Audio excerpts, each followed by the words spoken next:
Good evening, everyone. Welcome to the fourth meeting of this KMA year. And I'm happy that we really have two youth icons with us today. And today we are starting off, as discussed or as announced earlier, we are starting off the INSPIRE series. And I'm very happy to see a lot of youngsters in this room today. Before we formally start our program, I would request Ms. Elizabeth and Ms. Pooja from SEMS to kindly come forward for the invocation. I would request everyone to stand.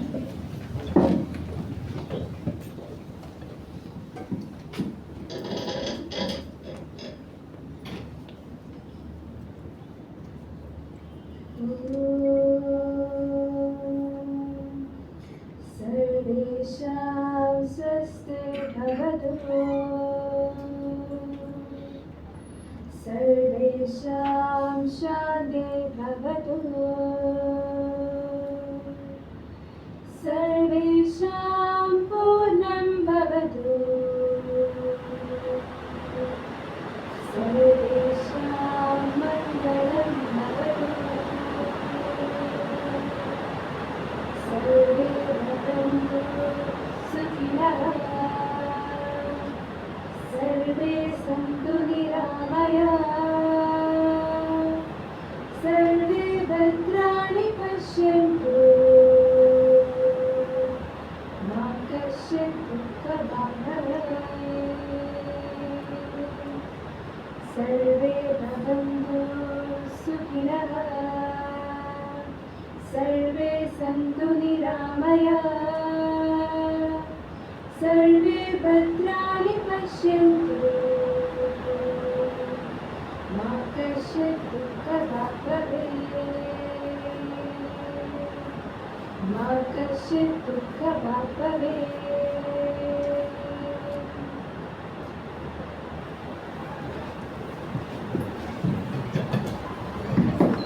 Thank you, Elizabeth and Pooja. Now, I would request our Vice President and Program Committee Chair, Mr. Algiers Khalid, to kindly come forward for the welcome address and the introduction of our dignitaries.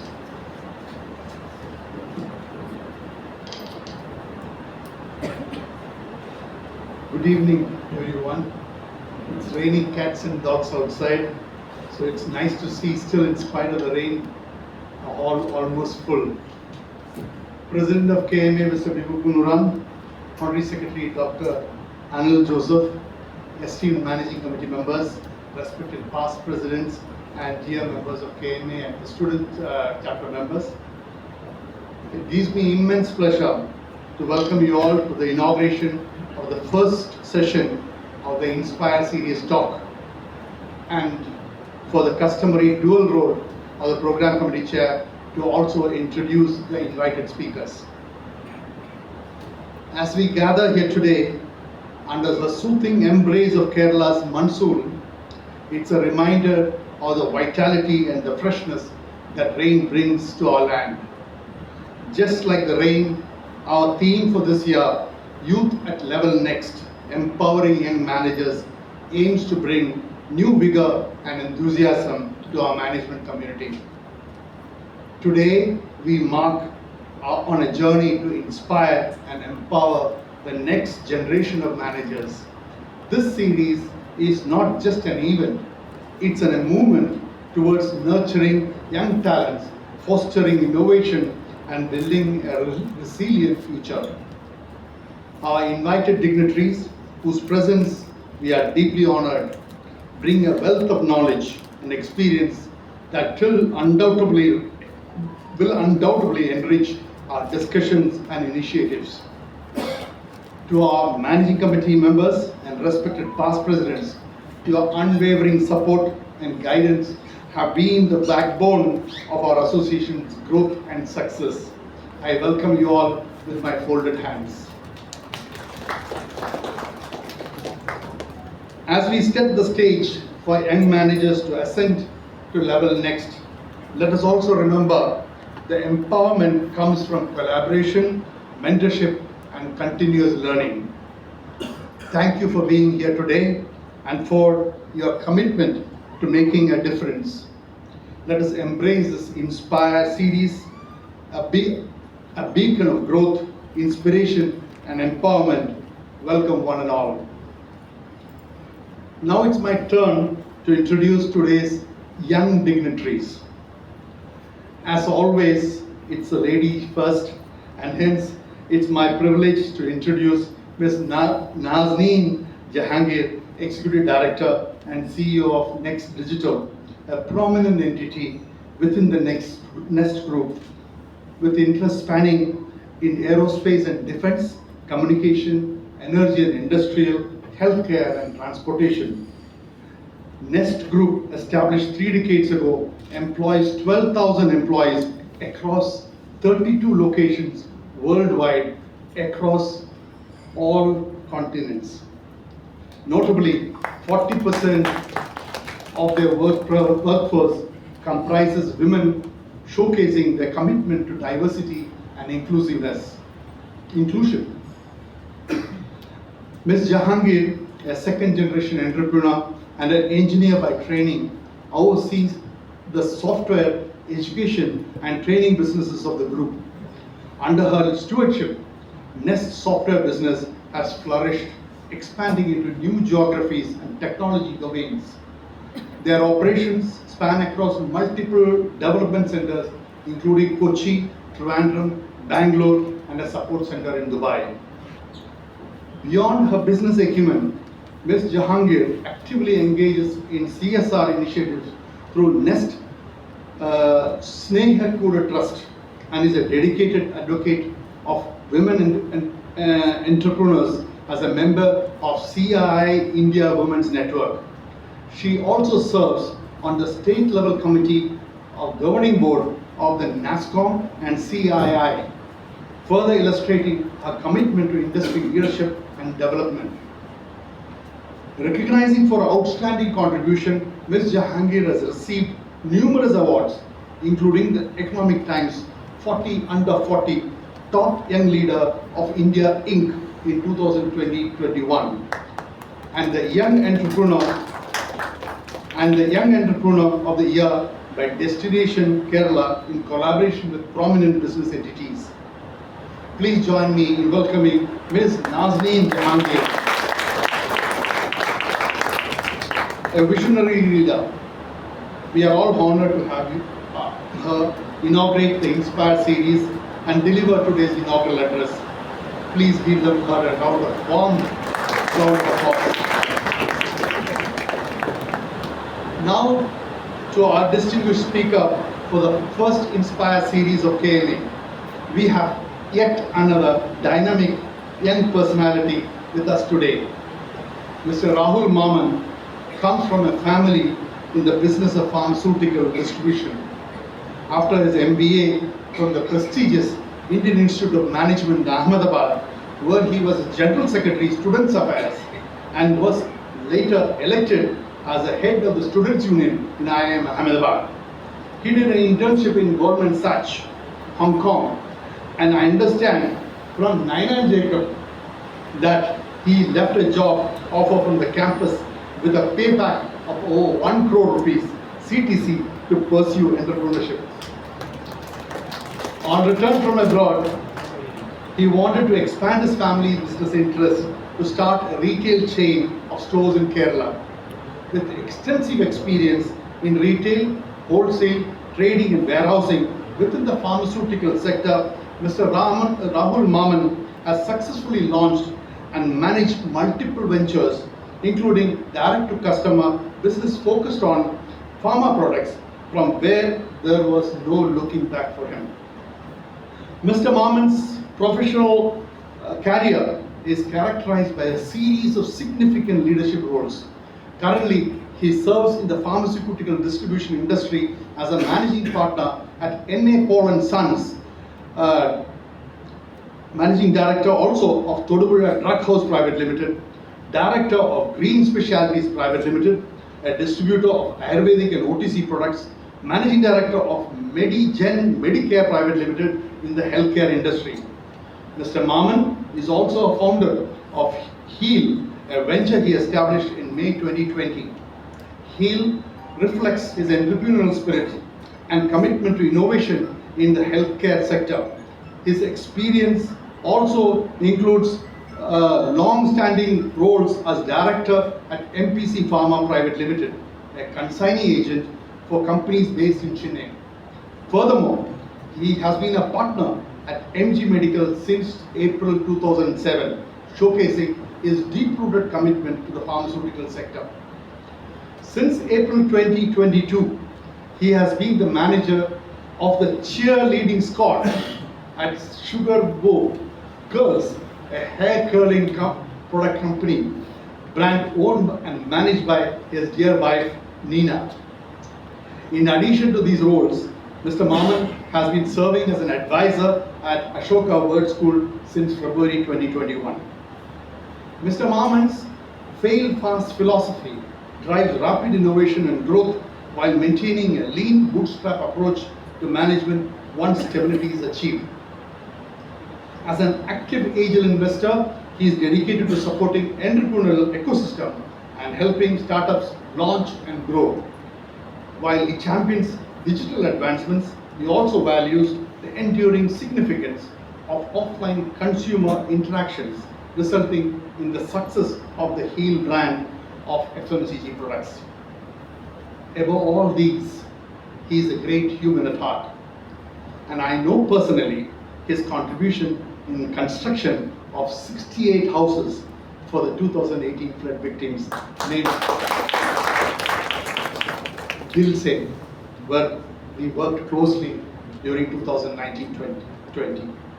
He also used his classmates at IIM to help to fly into Cochin rupees 1 crore worth of medicines in a naval aircraft to fight the waterborne disease in Alleppey.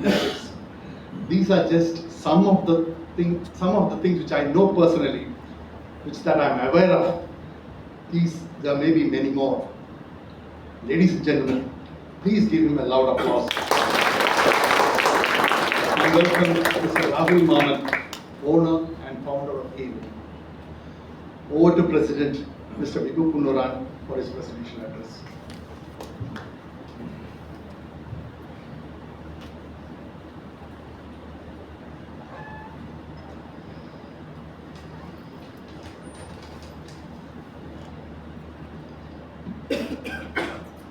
Good evening, everyone. Our speaker for the day, Rahul Mamman, Ms. Nazneen Jehangir, Secretary Anu Joseph, and Vice President Algis Khalid, Managing Committee members, past presidents, and my dear young minds sitting here. This is a proud moment for me because this year we had embarked upon the theme for the year, and that is the Young Minds program, or Youth at Level Next, Empowering Young Minds.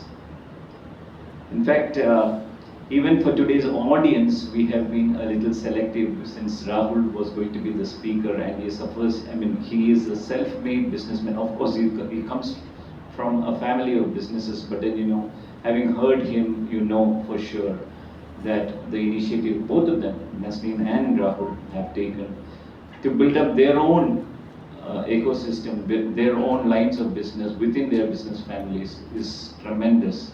It's not an easy joke. Many of you sitting here are management students also. It's not an easy thing for anyone just to reject an annual pay package of about 1 crore that of many years back, and then come into the so-called waters for testing, that is business. But we know for sure that he and his brand and the very many brands that he has created has been a roaring success. Now, I come from the medical industry, and I know the pains of building. Today's topic is building an offline brand in this online world. So is it very easy? It's not. It is not at all easy. But then every brand has an ethos around it. For those of you who have attended last week's meeting, we would know that, we were talking about ethics in business. The speaker was vociferous in quoting so many examples of people who were highly ethical in their businesses, but who have really failed in certain circumstances and also entered themselves in jail. So, keeping afloat in a dynamic business world where you have to balance your products or your services along with new entrants in the markets, and then building up a legacy for your particular brand is not an easy task. I was just researching the net about the brands that have stood the test of time in India.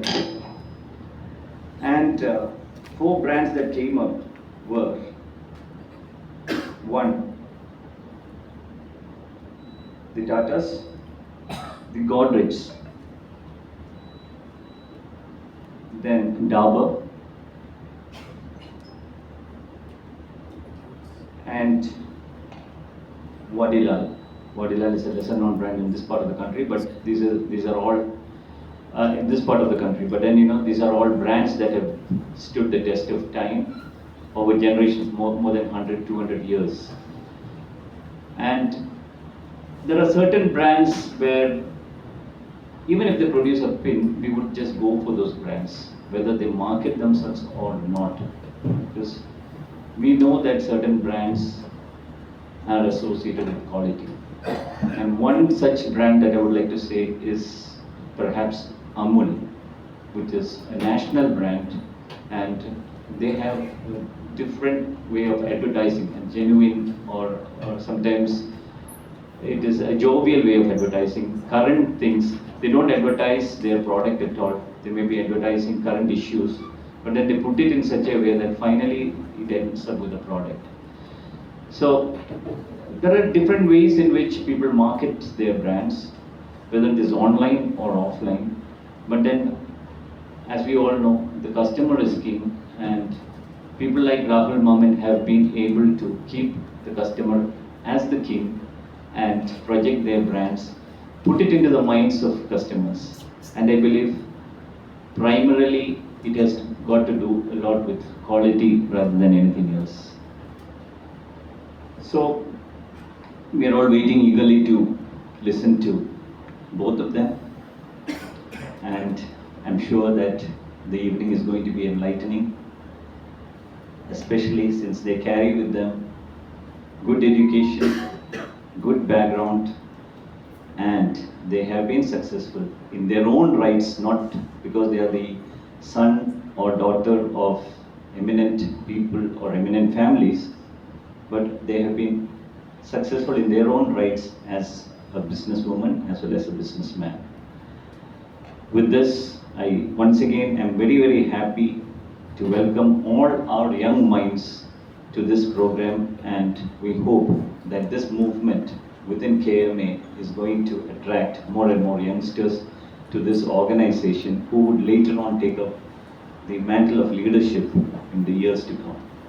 Thank you. Wishing you all a very happy evening. I will request all the dignitaries to come forward to light the lamp as a sign of inauguration.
Now I would request Ms. Nazneen Jehangir to kindly deliver the inaugural address.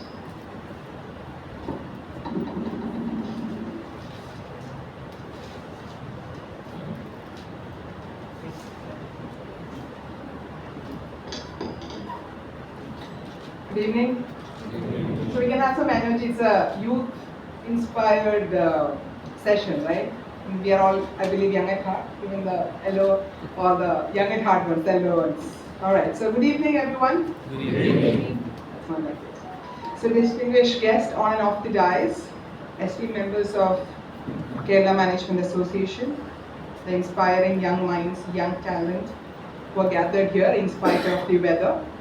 My father always believes that whenever there is a event that starts and if it rains, he always has seen it as a blessing of Almighty above.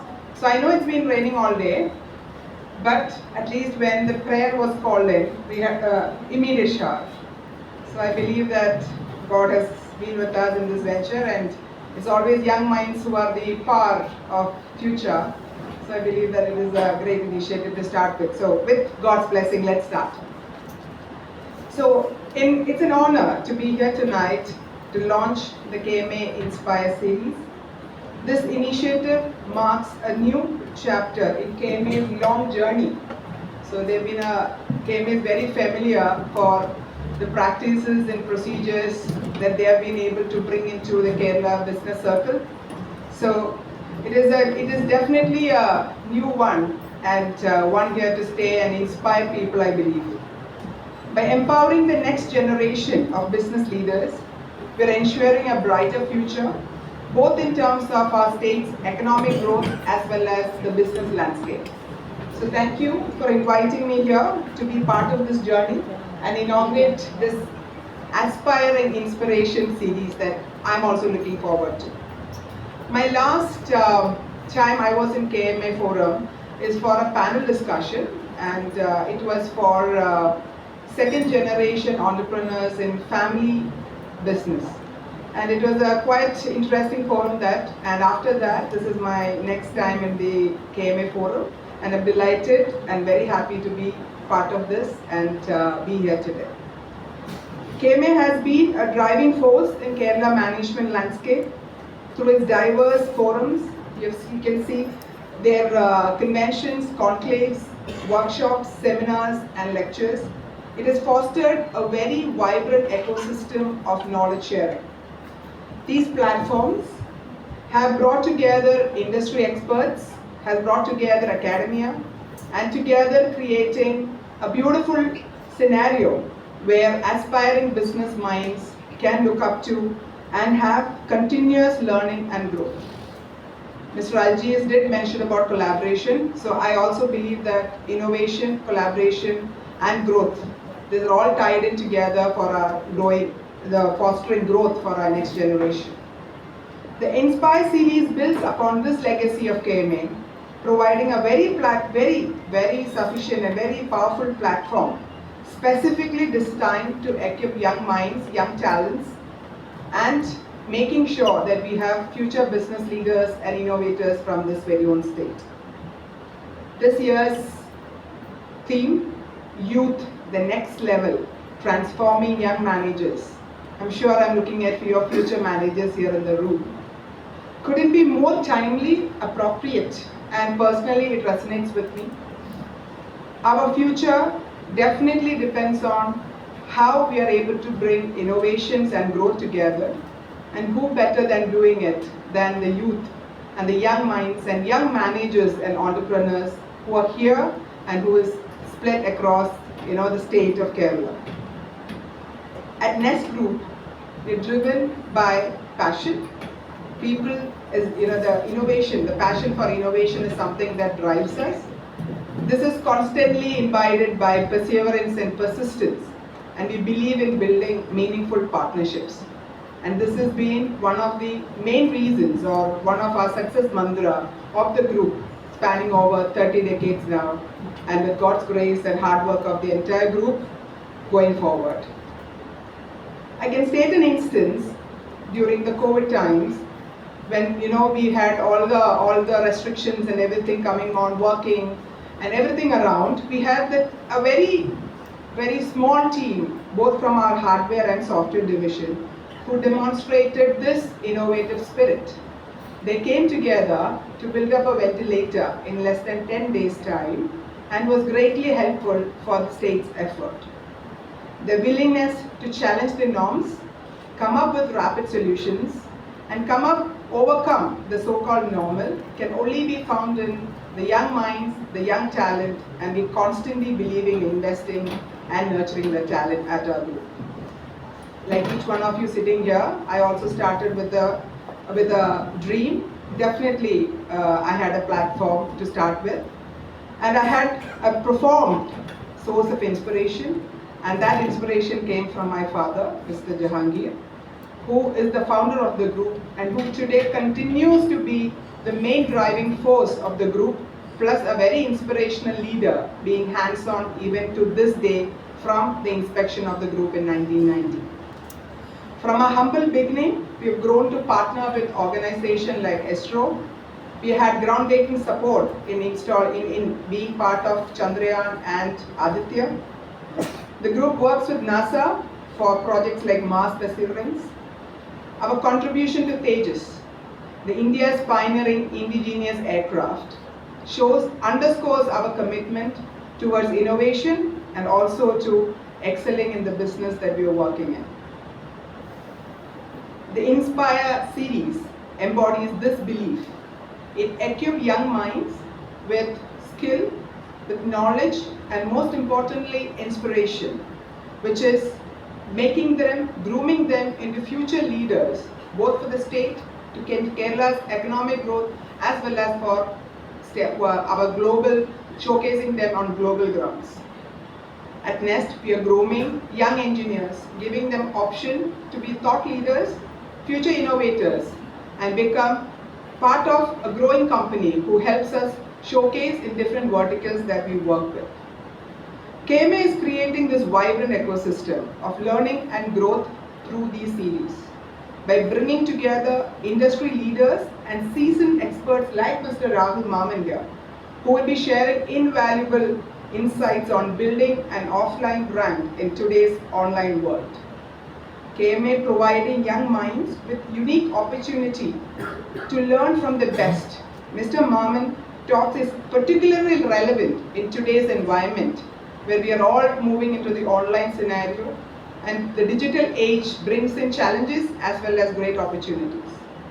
I'm excited about the upcoming session and will be following the series closely to see how we are able to make an impact on the young minds. My deepest appreciation goes to Kerala Management Association for launching these impactful activities. It is through such visionary effort that we can collectively foster education, environment of growth and excellence, and also imbibe a little of risk-taking also, because that is what goes the extra mile. You just heard an example where a 1 crore of pay package was given up. Seems to be too much reference to it though still. I'm honored to be part of the journey and eagerly anticipate and witness the positive affirmations and positive transformation that this series is going to have in young minds that we are present here, and likewise to continue. So with all your permission, we have already lighted the lamp as a way to inaugurate this series. Let's hope this series truly be inspiring and impactful, and be inspired to have more leaders in our presence today. Thank you, have a great evening, and over to you.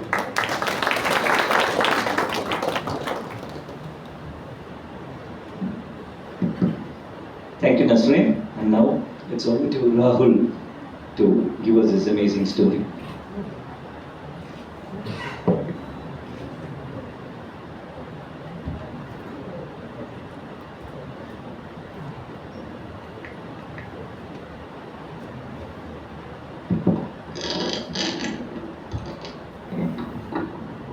So I have half an hour. You can hear me, right?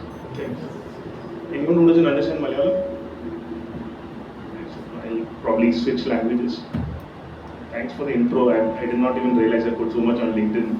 But the 1 crore thing I've never put anywhere, so Nayan uncle knows that from probably Appa or something.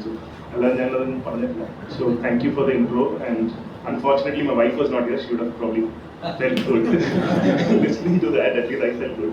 So thank you, good evening everyone. I would like to keep it as interactive as possible and maybe spend 10-15 minutes kind of giving you context and then open it up for questions, because there might be something that hopefully inspires some of the younger ones here to start a business or maybe potentially have some kind of learning for other people here. So let me give you a background. So I did my BCom from Tevra College here. BCom was in Sacred Arts. After that, wrote CAT and got into the IIMs that were there at that time, so got into Ahmedabad and did 2 years of the best 2 years of my life, because very stressful. Always slept at 3 o'clock or 4 o'clock. So that's how it is, you would think. But the batch topper slept at 9:30 in the evening, and he was the batch topper. So sleep and work does not necessarily mean that you have to sleep less. People do well with sleeping on time. So anyway, so what happened was, in the Nangada batch, the first time they made this rule that 2 years you can come back to campus for placements. So that's the policy campus. So what happened is that was your insurance. So if you start something and if it fails, you can come back to campus and you could start your own, you could sit for placements again. So that led to about 13 people opting out of campus placements that year, which was a big thing for that era. Like 2007 is when we graduated. So in 2007, 13 of us opting out from a batch of 280, 260, that 5-6% was significant. And all of them opted out, and eventually today I think about 80 to 100 people out of the 280 batch is running various businesses.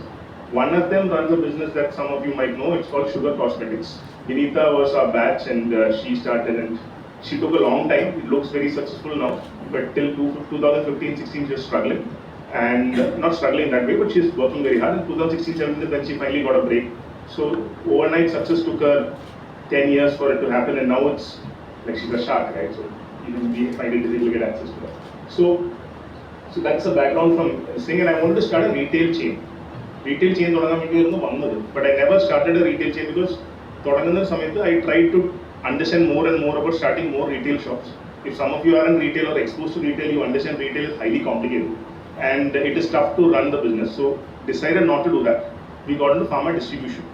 So started with specialty medicines, which was transplant and dialysis medicines in the nephro space. So there was oncology medicines and there was nephrology medicines, which was recurring. So what we need terms on learn. What we knew is the business was there every month. It was higher value, and there was this cartel, the association, the AKCDA was a cartel. I mean, I would call it a cartel. Now we are friends, but that time it was a cartel. So even now probably, but they would ensure no newcomer would come into the business. It was very tough for us to get an entry. And started with no employees. We did not have any employees in the beginning in the distribution business. Slowly grew it, and due to certain things that I did in terms of meeting people in Ahmedabad, there was a company that started, and that company became very close with us when they started in 2007. So they gave us a distribution rights for entire Kerala, and after a certain point of time, they gave us Tamil Nadu also. So that single company alone, we do about 200 crores of business a year. So that happened because of just something we met there, and a lot of things happened for that. And then in 2012-13, we started various distribution companies. And in 2018, we started to distribute Dolo. Dolo is a product that all of you know here. So Dolo is a company, and Micron was the company. So we started distributing Dolo. But the association decided to boycott us. Not us, because they can't do anything to us, so they boycotted the company. So because they boycott the company, then Dolo stopped billing to us. Now this we understood that we can't organically get more companies for us. The only way for us to get new companies is through acquisitions. So from 2018, we started acquiring companies so that we get these distribution rights for certain regions for certain companies. Because doing it organically was not possible. So the last 6 years, we have acquired about 10 or 12 or 13 distribution companies. And in 2020, COVID won. So nobody knew this COVID was going to last for too long. But we were also selling something to China at that time, so we knew March and December 2019 itself something was happening. So 2020 Feb, incidentally, 3M, which sells sanitizers, appointed as a distributor. So we could see the trends happening. And what happened was, sanitizers February 2020, March 2020, നല്ല demand ഉണ്ടായിരുന്നു. And what happened is ആർക്കും estimate ചെയ്യാൻ പറ്റുന്നില്ല. Nobody can estimate what is the demand for sanitizers. So ഞങ്ങൾ എന്താ ചെയ്തതെന്ന് വെച്ചാൽ ഞങ്ങൾ കുറച്ച് റിസ്ക് എടുക്കും. So normally ഇത് ബദ്ദി അങ്ങനെ പല സ്ഥലങ്ങളിലാണ് ഇത് ഉണ്ടാക്കുന്നത്. നാസിക് അല്ല സൂറത്തിനടുത്ത് ബദ്ദി 3 സ്ഥലത്ത് ഉണ്ടാക്കുന്നുണ്ട്. Typically people would order, my competition would order a truck. This is not our brand, this is not Haeal yet, there is no Haeal. So they order a truck, they get it here, they sell it. ആ sell ചെയ്ത് കഴിഞ്ഞിട്ടാണ് അടുത്ത truck order ചെയ്യുന്നത്. So there is a lead time of 7 days. What we did is we ordered a truck for every day. So there are 7 trucks in transit from 3 different factories. So we had 20 trucks coming in. So we sold, I don't want to say numbers, but we sold significant quantities of sanitizers in February and March because we had the pharma distribution channel. Because the products were sold through pharma channel because there was a lot of trust and there was no strong FMCG product in the sanitizer space, even though there was Savlon and Lifebuoy. അവർക്കൊന്നും production ഇല്ല. Large companies take time. They cannot overnight have supply chain solutions for this. It might take 1 month, 2 months, and they might have priorities in selling into certain regions. Whereas we were here. So what we did is during that time, we had some managers in some organizations, we sent them to these factories and made them sit there so we knew what production was happening and we took all their production. So these things worked till Modi announced lockdown. So we had lots of these trucks coming in and this couldn't be sold because lockdown you don't need sanitizers. And also they did something else, they put a price control. So the price at which we were buying was double the price at which we could sell from say price control day. And price control happens on a day and the next day it happens. So we made a lot of money, we lost some money. But the whole point is we reached out to a lot of people in terms of building the network of distribution. Because people all wanted stocks and we were the only people having stocks. Nobody knew COVID was going to last for too long. None of us knew. So we thought, let us make it under our brand Haeal. We had Haeal some products earlier, so we used the brand Haeal, and we had an extra A so that we could get a .com. There's nothing else to it. We had Haeal with a Haeal so that we could get the .com site and .com looked better. So that is the reason we had that extra A. But I could always make a story, but that's the real truth. So and so we launched it, making it an opportunistic play. It was not meant to last for too long. It was not meant to be a brand. I am a trader at heart. We like to trade, and that was the whole game. But brand building is definitely not trading. Let me assure you that it is much more complicated. So we started selling a lot of sanitizers. Whatever profits we made, because we did not think too much, we decided to do a lot of outdoor ads. Typically, management school will teach you, and I'm not recommending what I did, but it's just coincidental at work and all that. We did, you do a little bit of TV, a little bit of paper, you do a little bit of digital or radio, whatever you do. So we took most of our money and spent on outdoor ads. Now why it worked for us in hindsight is because we just put let's Haeal and just build that brand name in people's mind in first phase. And second is all the boards were empty. Nobody was doing ads then because most businesses did not have any business, whereas we were probably one of the few businesses that were doing well. So we got 1/4 of the price, kind of, and we got 1 out of 4 boards empty, 3 out of 4 boards empty with us being only there, and us spending a significant, disproportionate amount of money on outdoor compared to what others spent. So when people see so many outdoor boards, they would assume there's a lot of TV happening. There was no TV happening, so we didn't have any money, right? But then since this was happening, we thought now we are a health brand. These are all random thoughts thought in some room. Well, this is a health brand, let's go and sponsor Kerala Blasters. So we sponsored Kerala Blasters as their, and again we got a great deal because it was COVID year, it was no audience, so it was fully on TV. And then we thought, what else can we do in health? I don't know why we were thinking like this. We thought of that, and then we went and took Sanju Samson as a brand ambassador. Trust me, Sanju Samson for soaps do not really work, but it was something that we tried. Sanju Samson for health supplements work, and he's a very nice guy. But that's how it started. And then I started. So I thought, all these friends are raising VC money, let me go talk to some friends. So when I was writing CAT in Cochin at IMS, me and my friend, both of us studied together. He got an IIM Bangalore, and he's a VC in Fireside Ventures. So I kept telling him, this is what I'm doing sales. He kept saying, this is private label, this is not brand. And he finally got fed up after 2-3 times that he introduced me to somebody called Aishwarya Murli. She was a chief marketing officer of Ola Cabs. And she was fed up working with Bhavesh, so she was quitting and she was becoming a consultant. So she with a bunch of people came and did a complete revamp on branding. Till then branding was in a DTP store in terms of packaging and all that. It was not spent, too much money was spent. Significant, now a disproportionate amount of money was spent on branding, on packaging, on design. We had this bunch of people coming in. In hindsight, a very expensive proposition of what happened, but I think it worked out fine there in terms of spending and in terms of brand. And we created this brand, and then we thought, why not? Because we've been acquiring in pharma, let's also acquire here. So we went and acquired a few brands.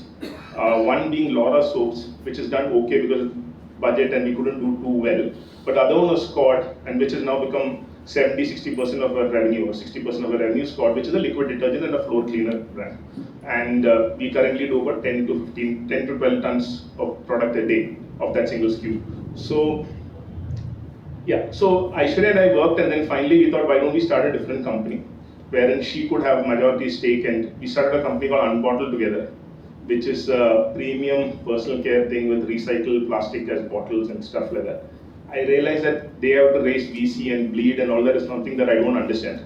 So I kind of slowly exited that company, and she's raised multiple rounds of VC, and I'm still having some residual stake, which is still there. So my funda is we try to build an offline brand. Now, how do you build offline brand? Offline brand can be built by distribution alone, nothing else. Now, our advertisements and our communication can be multi-pronged. It is not necessarily that it is only offline. It will be online. We have done a lot of influencer marketing. We've done a lot of digital ads. But I think digital it is easy for anyone to start a brand. Anyone can start a brand because there is direct access to consumers. There are ads you can run. Distribution is available because you have distributors, courier services reaching everyone.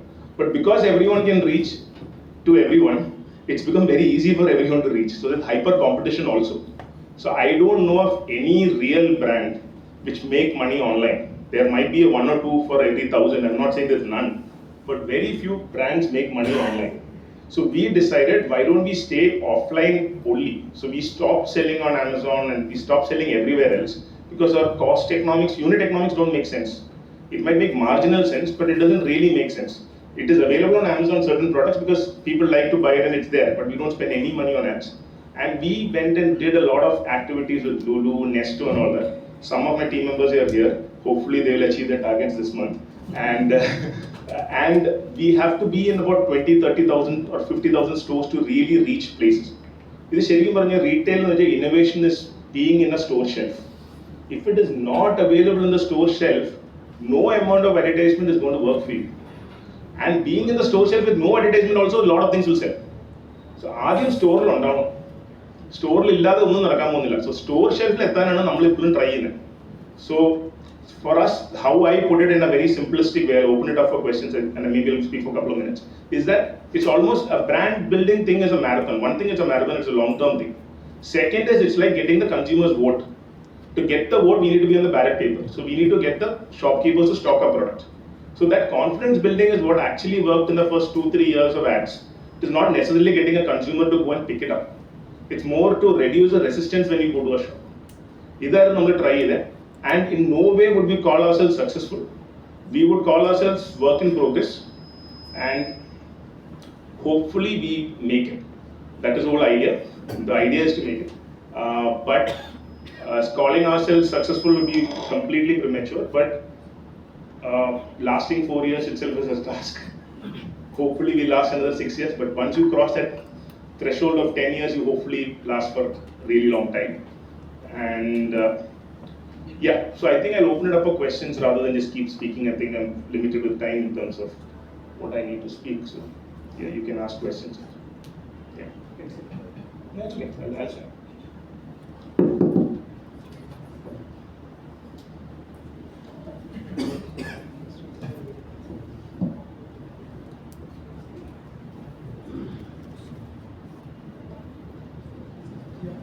I will start. I remember going to Rahul's office. Oh, yeah, I remember going to Rahul's office some time back, and then for something related to some CSR activity, and then he gave me a box full of different products, and then I took it home. It's like a gift pack. When I went home and my daughter and my wife opened it up, the first thing they asked is it an imported product? So I was really seeing the labels and the packaging and the bottle design. How did you do that? Yeah, so I think that is all to do with, as I mentioned, Aishwarya. So she brought a team wherein we were spending about 12 lakhs a month on consultants, which I think is very expensive. But we spent a couple of crores on branding, just packaging, branding, website design and all that. And that might be something that people think is too much, but I think that made a lot of sense. In terms of recognition, I'm able to stand here probably because of that. If I do 10x of what I do in distribution, which is significant, and if I do 10x of that also, I won't be speaking, right? Nobody cares.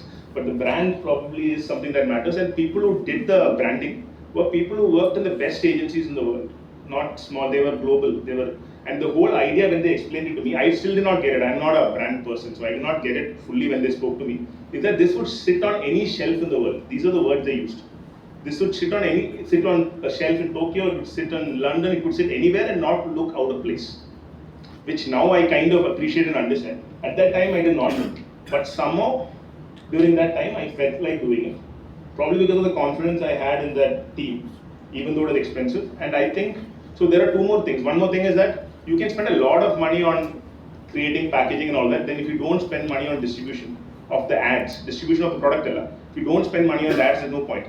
Like for example, my friend has done the KMA ad. So if he spent 4 crores getting Nasriya and Fahad, and then 1 crore getting Prakash to shoot the ad, or 2 crores for that, and then you don't spend 20 crores on sending out the ad to people on theaters and TV, then it doesn't make sense. So there has to be 2-3x of your kind of digital, your creation spend on distribution of the ad. So we kind of did that also. What we spend significant amount of money on distributing that also. അല്ലെങ്കിൽ ചിലവർ ചെയ്യുന്നത് ആഡിൽ cut ചെയ്യും, കുറേ distribute ചെയ്യും, അല്ലെങ്കിൽ കുറേ distribution സാധനത്തിന് ഉണ്ടാക്കാൻ സ്പെൻഡ് ചെയ്യും, അതിൻ്റെ ഡിസ്ട്രിബ്യൂഷൻ സ്പെൻഡ് ചെയ്യില്ല. So we think in hindsight we got a decent balance. You got a question? Yeah. So I work with Fragment in Infopath. Something I've been looking at is the branding for some of the products that we're doing, some of the services we're going to do. Thank you. Something I'm usually doubtful about is how do you choose between so many branding options? The costs are huge when you're looking at anything other than digital. So what is that balance that you think could be the right way to go all out? When you say branding option, you mean like a creative? How do you decide which creative to go with? Branding as in, maybe hoardings and, those kind of things, or, different, what are the different options in branding which would be most optimal to reach out to the right? When do you know what to choose and how to go about it? I really don't know how to choose particularly. I try, and if it doesn't work, we stop. Like for example, we sponsored Big Boss this season, and it is not working. So I pulled the plug in 45-50 days, rather than go the whole thing. So it is about some trial and error. One of the campaigns for the outdoor, we spent a lot of money for Scott for an outdoor campaign. I think a lot of money, but it didn't work. But some of them worked really well. So I think it's a little bit of hit and miss. You minimize by getting very, very good negotiated rates. Okay. So I don't know if anything from the papers, but typically you get last minute deals from papers if you wait and you have the creative ready, and they call when some cancellation happens. So we were doing all kind of jugaad rates for that part, and we would give different numbers for different things, and we would track website visits when there is a paper ad. You would say you can't track offline. There are a lot of proxies to track. Which is the question I had. So if you do a paper ad, then you give a unique number. If there are multiple paper ads, you give multiple numbers. So for us, ironically, people might laugh at it, but Deshamani was great ROI. Manorama would probably good ROI, but we can't afford a full page because it's a lot of money. So, but we need to do Manorama eventually. But the team should get it into 30,000 shows before you do it. Otherwise, it's like burning money. So, I think a lot of it is gut. Digital has made it very measurable, but what are you measuring and what are you getting? You're getting nothing. You're getting a lot of measurements, but what returns are you getting out of those measurements? I don't know. So offline. So because digital has become so perfect in measurements, there are a lot of price arbitrages in offline ways of doing ads.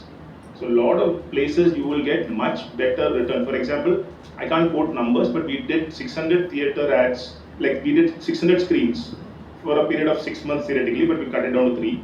But 3 months we did 600 theater screens, and those for us, because how we worked it out, was cheaper than a cost per view on YouTube. And an impact of a theater ad when somebody sees it when it's dark and it's full screen compared to YouTube is always different. So I think when you negotiate and you kind of look for arbitrage opportunities for pricing, you get such opportunities. You could still be wrong. Yes, sir. So 1 week back, you gave a talk in Colombo on 2 days back. Today, okay. Chola, How do you know about that? Portuguese and Dutch coins. How do you manage to balance your busy business life with that kind of research? How do you know that? Yeah, I posted something. So that's a hobby, and it's made a lot of good friends for me, and that has helped reduce a lot of stress in terms of knowledge. And that's a hobby that I've been having for 30 years. And I think my 8-year-old son won't take up that hobby, but I'm trying to convince my 4-year-old by giving him a coin just before I came. But he kind of kept it in his pocket. So I'm trying to build that, because if you build a collection, you want somebody to take it up.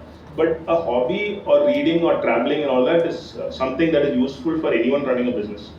And theoretically, people like me are always thinking of business, whether I'm not doing something or not. Yet I can always be off the business and always in the business. You know what I mean? So, I think hobbies are good. I go through 11 newspapers a day. I only read 3 or 4, but I go through to see ads for competition and just see what it is, so you know what opportunity. And you also know when the papers come to you for ads, you know which papers have lesser ads these days, so where you can negotiate possibly. So this coins thing is a very good de-stressor and a good set of friends. We incidentally started a coin company earlier. We thought we'll do numismatics in India and all that. We realized less is more these days, so we've stopped all that. Are you confining your the brand building on consumer products only, or you are venturing into many other industrial products, coming with the new innovations, etc.? In this connection, I am connecting with the Nest Group, because when I was working in shipyard and Nest Group, I know the general manager there. He was my neighbor. And now, what difference? Two questions I have put in here. The Nest Group about 3-4 decades ago, and now how it is different through different products. To you also, because Yeah, I think she can answer that. You're asking in terms of, specifically in terms of, the transition. How has the business evolved over the last 3 decades? Oh yeah, so and that too in consumer electronics. Are you talking only in terms of consumer industrial products? Yes. See, one thing is that Nest Group is not a product company. So we always work with tier 1s and OEMs to concept to design to production of their ideas. So what I can talk basically would be in terms of the way we have moved from the way of working, how it is transformed. So I don't know if that is the question that you're asking, but now I think a lot depends on competitive quality and pricing. So now people want everything, they've got markets that they divide between developing markets, developed markets. So the product costing for each of this is very different. It's not my area of expertise because it comes more from the hardware part of it. So what I am saying would be very, very much on the outer. But I think in the software line of business, the number of capability centers and development centers of tier 1s coming into India and establish and reduce the opportunity of us having fixed bid kind of projects, more of having people placed in their products. That's in the software line. But we've been having a lot of success in research and spending effort. That's how you're becoming part of Chandrayaan or Aditya. So we've been able to keep tabs of what the customer wants and grown along with them. We've always made sure to tell them we are not a competitor to them. We are not there to create a product of our own. We do have products in consumer part of business, but that is a part of diversification for the group. But generally, we've been working along with the customers. Customer engagements go up to 30 years, 25 years. So whoever comes to Nest, we have a policy of doing our best not to let them go. So our customer has been one of our driving forces through the transformation journey, if that answers. So I will just take that question quickly from my side. So we will not do anything else other than what we're doing. Even FMCG is a stretch in my opinion. We should have just stuck to pharma maybe. Unless you have crossed a certain market share where you cannot grow, or you have surplus capital, we should not get into new businesses, my philosophy. So given that background, we are only say 5 or 6%. Kerala is very large pharma markets. We're only 5-6% of the Kerala market share. So unless you reach 25-30% or you're not able to grow, or you have surplus capital, why should we go and start anything else in even a different geography? Forget a different sector. So FMCG happened by accident. So even there we had 440 products. We now cut it down to 140. My target is to get it down to 60 products. Lesser products means much better focus and sales. Similarly, lesser businesses are good in the beginning. Later, when you have much more money to deploy, then you probably maybe get into different sectors. But I would rather go deep into one and do larger scale because it's easier to manage at this stage at least. Do you manufacture all these stuff yourself, or you outsource it and use the resources to? My father is also here, I just saw him. Yeah, so no, we don't manufacture any products ourselves because these products have, in certain products, there's hydrochloric acid and all that involved, and that's not something that we are something that we want to handle. But the manufacturers make it exclusively for us. So these captive units, so to speak, make it only for us. We don't see ourselves ever getting into manufacturing, at least not in this stage, unless you have some kind of, say, a very large scale where you can think of it, or there is a strategic reason. For that 3-4% delta, but there is a manageable cost also. We are not going to get into manufacturing for now. That's not our core competence. Out of your revenue, what percentage do you spend on branding? Yeah, so we've historically spent about 12 to 14%, but we would go down to next year go down to about 4 to 5% because we think branding, there is a lot of residual value there. We will do a lot of activation. So what we're doing is we're talking to friends and going to their companies. We came to Synthite also recently and we try to put up a stall there and sell. So we are trying to capture cost of customer acquisition for 5,000 rupees of our cost is getting 100 customers. Or CAC, as you know in the digital world, our cost of customer acquisition is only 50 rupees. Rather than spending a lot of money on ads, we are trying to do these activations more and cut down a lot on ads because ads is a sinkhole, it can just keep going. So we're cutting down on ads. Rahul, in fact, thank you very much for a wonderful session on branding. In fact, COVID is a time when many people lost their business and many people who could take risk in the right industry could grow. So that is a great opportunity to utilize. So I have two questions. One is, how do you compete when there are generic products coming into, like selling at half your price with a great design? How do you compete there? Yeah, so we've actually played on price a lot in most of these products. We do BOGO and we do stuff like that. So we do BOGOs, buy one get one. So what we have done is you cannot compete only on price. So we've done enough activations on branding and packaging and all those things. But we also compete in, we are very competitive. So Malayali cares about price, but Malayali cares about value for money than just price. If you're in Hyderabad, you would typically care about only price. So a Mallu can speak. So if you give a bad product, they will definitely talk. So I think we've kept quality reasonably good and price very, very competitive. So our 5 liters liquid detergent is only $2.99 to the consumer. And that's because we advertise in the paper and put this price as a price, though MRP is higher, and put the names of the shops where they operate. Making it kind of like a game theory thing. So unless you give that price, you can't sell it. There's now a lot of pushback from the shops because we're making them work with very low margin. So I think that is one. And secondly, what we did interestingly is we kind of worked with washing machine sellers and sold our product through them or still selling our product through them where they give it free in the washing machine. So from a pharma context, it's almost like getting a prescription for your product when they sell it at the washing machine place. And then there's a lifetime value kind of where you are likelier to buy. When you sell it in the shop, it's just a deal. When they sell it at the washing machine shop, it's more like some kind of trust is built. So the second question is, you said some of the ads, you pull away your plug when after you look at the ads performance, right? You try to, yeah. When you have 2-3 different medias. Yeah. One is at TV or maybe the hoarding, the other one is Big Boss, the other one could be your newspaper ads. And how do you decide which ad is working or which ad is not working? In many a times, we do ads where it is disparate different times of like periods of time. We don't do TV and print together mostly. So we did a lot of build-up print ads in March and April, and then Big Boss kind of started in April or March end. So then it was mostly that, and we cut down. So we don't do any paper ads now, though we have digital thing. So Korea, based on number of calls we get, number of website visits, overall off-take again. Big Boss will never create tomorrow. Somebody's not going to go and ask for the product. It's not work like that. We know that. But it's a brand building exercise where it takes a long time. So some of it is gut, no? I mean, gut is how it is, but a lot of it is also looking at numbers. And when you don't have too much money with you, also you kind of cut. You are very frugal. So. Thank you very much. You're so humble with your talk. Thank you. A short question, I'm sorry.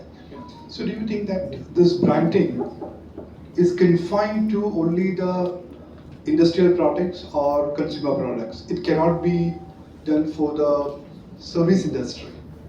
Like for example, if you look at India, in India, if you look at the service industry, like for example, consultancy services, people don't spend money in terms of branding for the consultancies. Whereas if you look at Europe, if you look at UK, if you look at Singapore, they spend a lot of money in terms of branding for the service industry.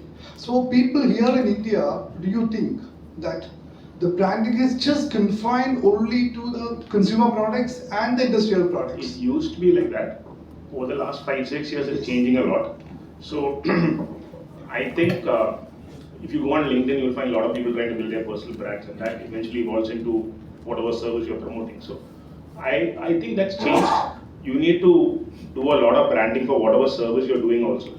But branding might be different. It's not a paper ad saying that I do consulting for you. It might be going for all these seminars. It might be writing few books. It might be writing papers. It might be, I don't know what it is. You need to figure that out for your industry. But definitely any sector, there is a lot of branding. For an individual, there is branding. No? If you're doing deals, there's a lot of credibility that comes on the table before you reach there. That happens because of some kind of brand you're trying to build, or brand equity you're going to build for your person or whatever it is. So I think for any industry, there is definitely going to be branding. And there is change. Yeah, my name is Tom Joseph. You started saying that you wanted to develop yourself and make big distribution initially, and later then you developed such a great brand here for India as well as rest of the world. And now, see, when you look back last quite a few years, how much of your choices come out successful, or rest? I mean, how much of the chances which has come out successful?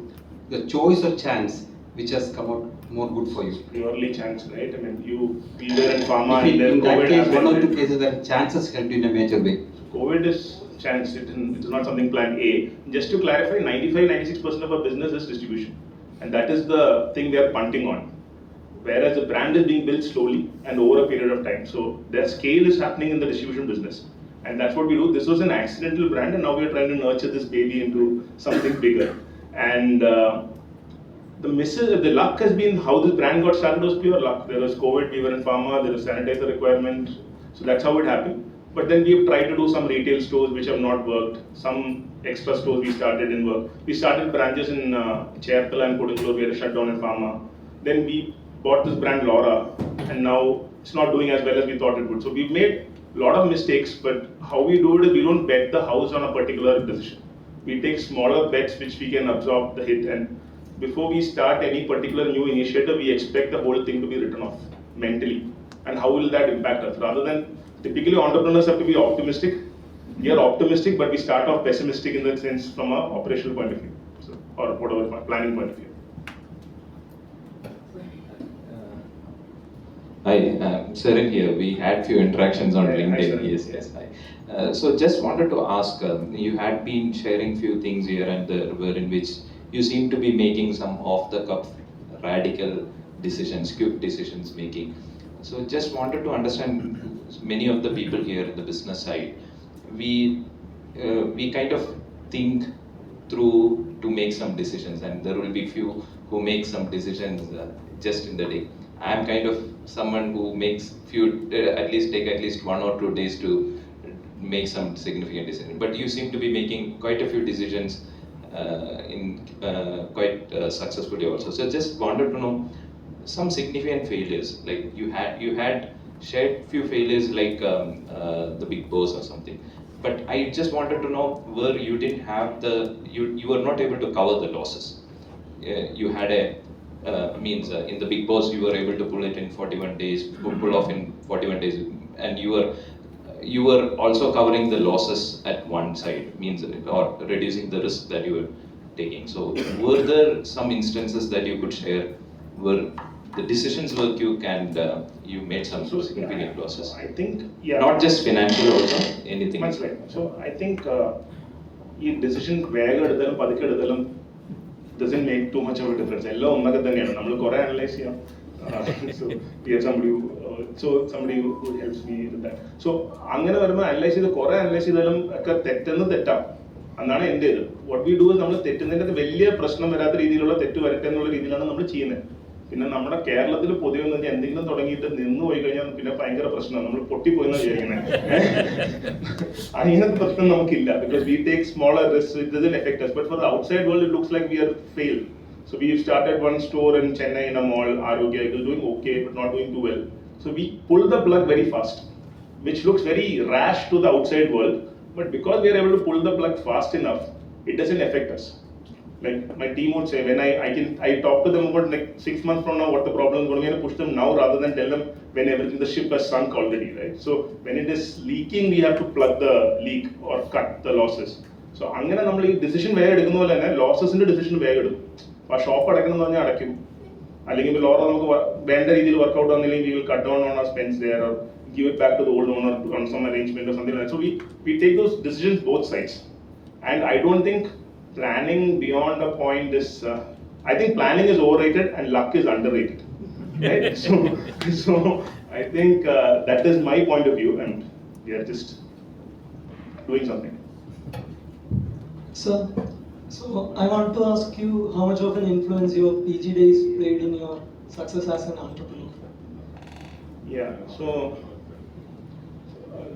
in IIM is a hyper competitive environment where everyone wants to beat everyone because it's a bell curve rating ആണ്. So എല്ലാ exam എഴുതുമ്പോഴും ആരെങ്കിലും കുറേ പേര് fail ആവും. അപ്പോൾ എല്ലാവരും മറ്റുള്ളവരെക്കാളും കൂടുതൽ മാർക്ക് മേടിക്കണം നോക്കുന്നത്. സോ അങ്ങനെ ഉള്ളതുകൊണ്ട് ഭയങ്കര കോമ്പറ്റീറ്റീവ് ആണ്. So everyone has become good friends, but they are also hyper competitive even today on anything you talk. So I think pushing everyone for everything, that is one, because you are being pushed by people who are as hardworking as you are, more hardworking or smarter, everything. It helps you. I'm sure you know, like you are what you are surrounded by in some sense. And secondly, a lot of inspiration happens because a lot of people do well. One of them was Taxi for sure. He sold his company for 1,500 crores. So and then he help a lot of other business in the batch by funding them 1 crore 50 lakhs. അങ്ങനെയൊക്കെ അങ്ങോട്ട് എല്ലാവരും help ചെയ്യും.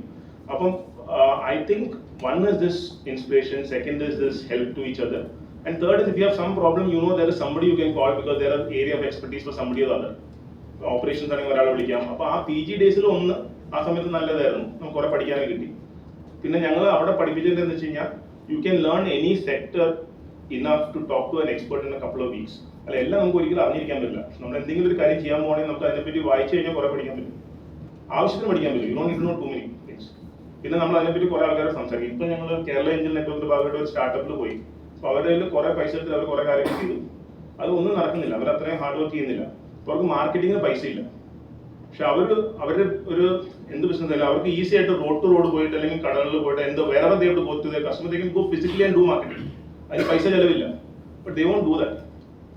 നമ്മളുടെ ഇതിലാണെങ്കിൽ നമ്മളെല്ലാം ചെയ്യും. അത് പഠിക്കുന്നത് വാശിയിലാണ്. Sir, first of all, thank you for the wonderful session. My question is about risk. So, for all the aspiring new entrepreneurs, how big should be the risk appetite?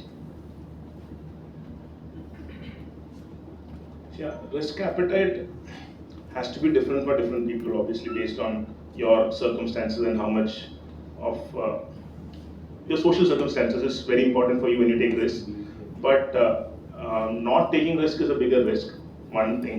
Second is there are a lot of risks which are non-financial which you can take and you can afford to take that risk, which could be your time for 6 months, 1 year. And everyone thinks you need to get funded or you need a lot of money to do well in business. That is not really true. You can always start and bootstrap. And over the years, I found out the best source of money is not VC or PE or debt, it is profits. So start some business where you can make money and use that money to grow further. I think the best source of funds is that. If it's a fund point of view. Time point of view, do it. And എല്ലാവരും പറയാം എനിക്ക് ഇവിടെ job ഉണ്ട് മറ്റേത് ചെയ്യാൻ പറ്റില്ല. Work 18 hours a day. Narayana Murthy use ചെയ്യുമ്പോൾ ബാക്കി എല്ലാവരും ലിങ്ക്ഡിനിലൊക്കെ തെളിയിക്കും. പക്ഷെ ശരിക്കും അങ്ങനെ പണിയെടുത്താൽ പൈസ ഉണ്ടാക്കാൻ പറ്റുള്ളൂ. അല്ലാതെ വർക്ക് ലൈഫ് ബാലൻസിലൊന്നും പൈസ ഉണ്ടാക്കുന്നത് ഞാൻ കണ്ടിട്ടില്ല. I mean, you can do well, that's fine. If that's what you want. You have to decide what you want. I'm not saying this is right or that is right. But if you want to be exceptionally successful, nobody talks about an Olympic gold medalist working 5 hours and then sleeping the rest of the time, right? Playing or partying. So if you want to be really successful, you have to push yourself to the limit and eventually start balancing it out. I'm not saying it has to be there forever, but without that you can't really succeed. So the risk is probably doing 2 things at a time. Because like cat and ഒരു വർഷം of എടുത്തിട്ട് അല്ലെങ്കിൽ IIT ഒരു വർഷം എടുത്ത് of എടുക്കുന്നതിന്റെ percentage of success is very low. Whereas people who do certain other things like work or study and then do those entrances are typically the people who make it in numbers. If there are 1 lakh people repeating, yes, there will be people making it, but you're looking at only successes. That's not fair. As a percentage, you're likely to do well when you juggle things or you manage things. Thank you. ഈ 4 വർഷത്തെ brand ബിൽഡിംഗിൽ ഏറ്റവും കൂടുതൽ Bede ചെയ്തേക്കുന്ന 2 incidents എന്ന് പറയാം. ഇങ്ങനെ കൊല്ലല്ലേ അപ്പനോട് ഇരിപ്പുണ്ട്.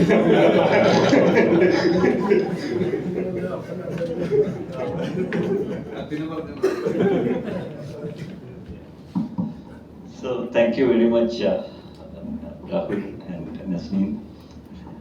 And before there are a lot of youngsters sitting here, and I think there's one advice that I would like to tell you all. That is, if you are a budding entrepreneur or if you want to get into entrepreneurship, nowadays this is the time of startups. But please do not start a startup just for the starting up of it and the valuation part. That should not be the thing. I think that is exactly what Rahul has demonstrated to you in his real life. So with that, I request Anil Joseph for the formal vote of thanks.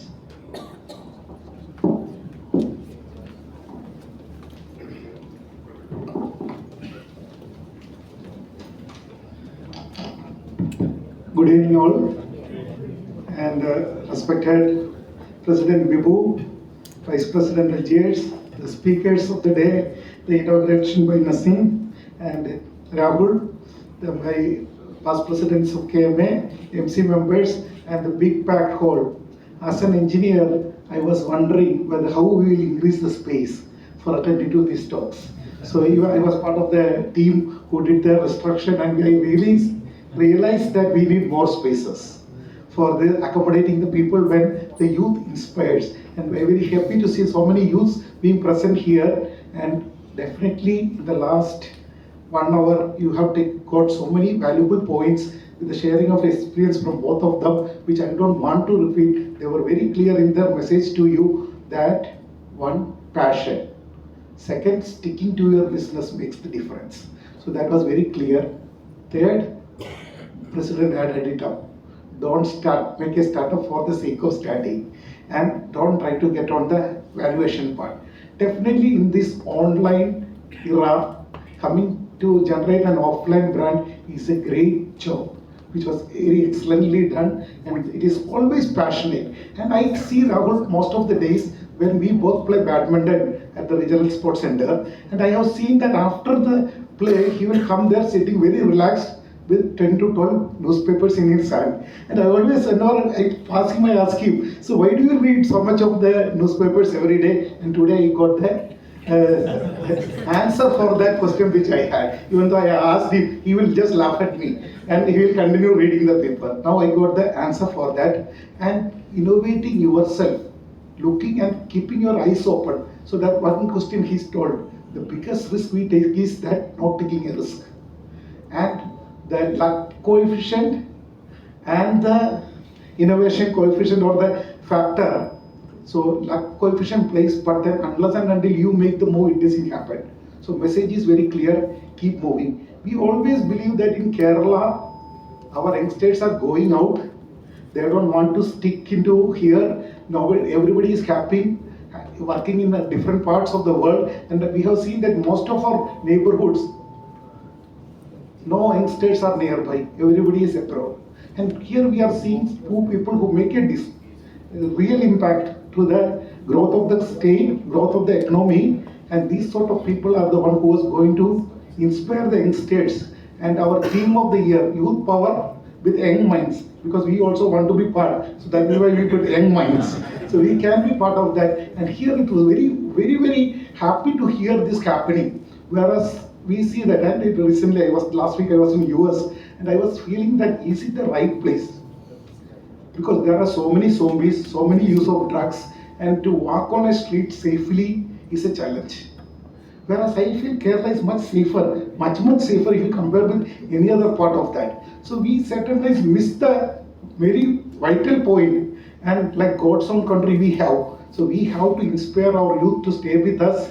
But unfortunately, our generation or our kids are also all abroad because they believe that that is what is to happen, and they all believe that startups is the key. But I would like to send this YouTube recording of these two talk of yours to them to understand what is the reality. And again, I would like to thank Algiers, the man who has done all this homework and brought these two wonderful people to us. And let us give a big round of hands to Algiers as well as the speakers who made such a great difference. Rahul, thank you very much. Nazneen, thank you very much for that. And Vibhu, again, a very vital point you conveyed. I would like to thank each and every one of you who have come here and made this meeting a grand success. And because we were afraid because of the raining cats and dogs, we might not have people, but now we are worried about the space we have, how to improve that. But we will together work on, and thank you very much. And this journey will continue. Kerala Management Association, and only thing which what Rahul pointed out, change and keep moving is the message which I would also like to share with the audience. Let's keep moving and make a difference. And thank you very much all of you for joining us. And for the mementos, please, we will share the, now hand over the mementos. May I ask the President to do the honors.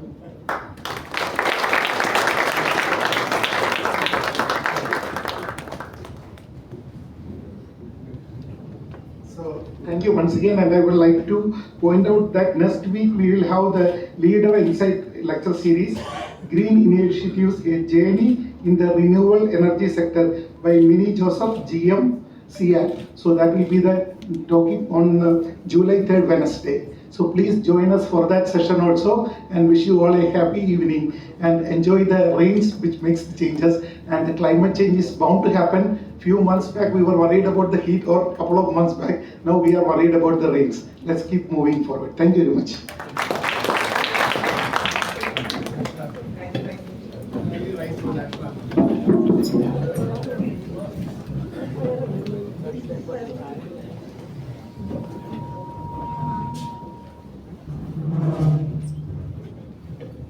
Jana Gana Mana अधिनायक जय हे भारत भाग्य विधाता पंजाब सिंध गुजरात मराठा द्राविड उत्कल बंगा विंध्य हिमाचल यमुना गंगा उच्चल जलधि तरंगा तव शुभ नामे जागे तब शुभ आशीष मांगे गाहे तब जय गाथा जन गण मंगल दायक जय हे भारत भाग्य विधाता जय हे जय हे जय हे जय जय जय जय हे